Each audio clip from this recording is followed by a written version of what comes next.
स्वागत है आप सभी का हमारे इस ऑनलाइन लर्निंग प्लेटफॉर्म पर जिसका नाम है स्टडी सम्राट, जहां आप करते हैं स्टडी विद स्मार्टनेस।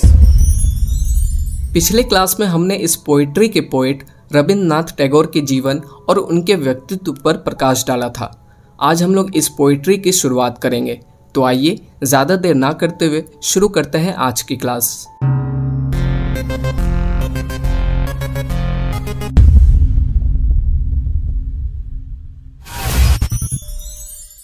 इससे पहले कि हम लोग इस पोइट्री को पढ़ना शुरू करें, आइए इसके बारे में कुछ और बातें जान लेते हैं। यह पोयम रविंद्रनाथ टैगोर के द्वारा लिखी गई एक किताब गीतांजलि से ली गई है, जिसके लिए उन्हें 1913 में नोबेल प्राइज़ भी मिला था। गीतांजलि कविताओं का एक संग्रह है जिसमें बहुत सारी कविताएं शामिल हैं। उन्हीं में से एक कविता है where the mind is without fear. Gitanjali के इंग्लिश वर्जन में टोटल 103 पोएम्स हैं, जिनमें से ये वाला poem where the mind is without fear 35वां पोएम है, इसलिए इसे पोएम 35 के नाम से भी जाना जाता है। दरअसल रविंद्रनाथ टैगोर ने इस पोएम को तब लिखा था जब हमारा देश भारत अंग्रेज़ों का गुलाम हुआ करता था। तब रविंद्रनाथ टैगोर ने ईश्वर से प्रार्थना करते हुए इस पोएम को लिखा था। आप ये कह सकते हैं कि ये पोएम एक प्रेयर है, जिसमें कवि इस कविता के माध्यम से ईश्वर से प्रार्थना करते हैं और उनसे कुछ मांगते हैं। अब उन्होंने क्या मांगा है और किसके लिए मांगा है, ये तो पोएम पढ़ने के बाद ही पता चलेगा। तो आइए साथ मिलकर इस पोएम को पढ़ते हैं और इसके भावार्थ को समझने की कोशिश करते हैं।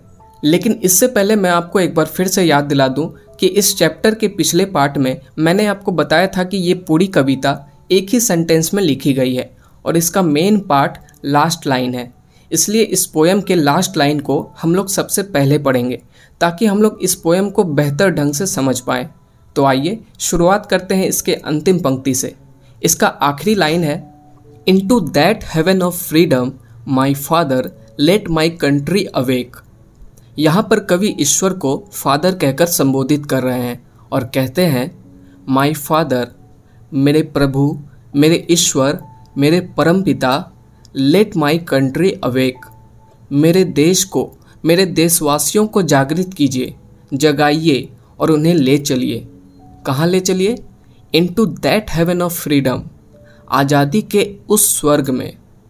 कवि कहते हैं हे परमपिता, मेरे देश के लोगों को जागरूक कीजिए और उन्हें स्वतंत्रता के एक ऐसे स्वर्ग में ले चलिए। कवि किस तरह के स्वर्ग में ले जाने की बात कर रहे हैं, ये जानने के लिए अब फर्स्ट लाइन से पढ़ेंगे।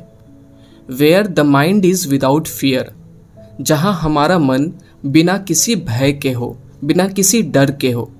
And the head is held high, और हमारा सर हमेशा ऊंचा रहे, जहाँ किसी के सामने सर ना झुकाना पड़े। एक बार फिर से समझिए। कवि रविंद्रनाथ टैगोर अपने देश की गुलाम जनता की दुर्दशा को देखते हुए एक ऐसे आज़ाद भारत की कल्पना करते हैं और ईश्वर से प्रार्थना करते हैं कि हे प्रभु, मेरे देशवासियों को जगाइए, उन्हें गुलामी की जंजीरों से मुक्त कीजिए और उन्हें स्वतंत्रता के एक ऐसे स्वर्ग में ले चलिए जहां हमारा मन भयमुक्त हो, जहां लोगों को किसी चीज़ का डर ना हो और उनका सर हमेशा ऊंचा रहे, जहां वे सर उठाकर भयमुक्त होकर जी सके।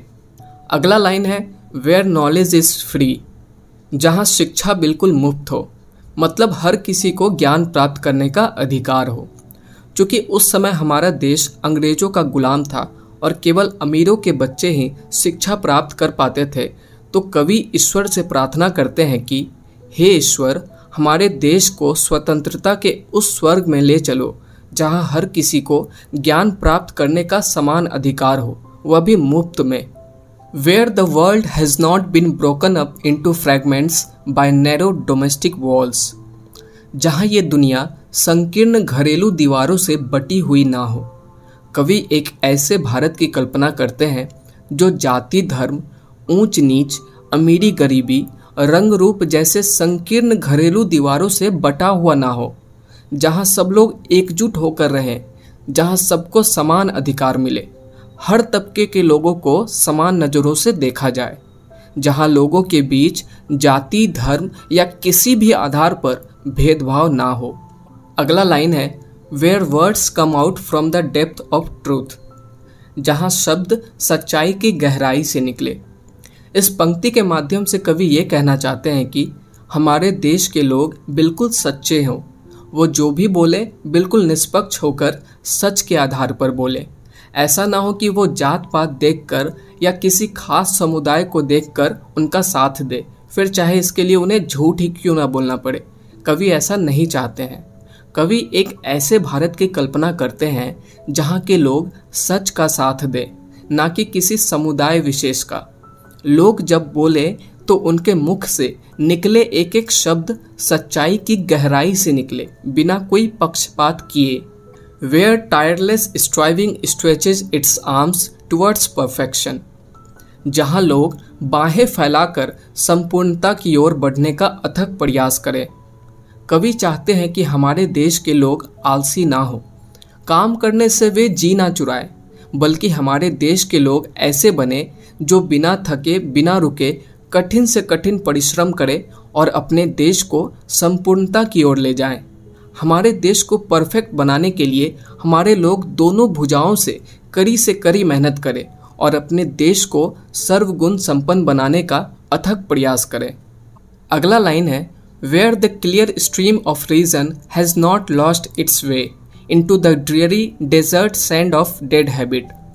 इस पंक्ति के माध्यम से कवि ये कहना चाहते हैं कि हमारा देश ऐसा हो जहाँ लोगों की एक स्पष्ट विचारधारा हो, जो अपनी राह से भटके नहीं, जो किसी सुनसान रेगिस्तान के रेत जैसी मृत ना हो, मरा हुआ ना हो।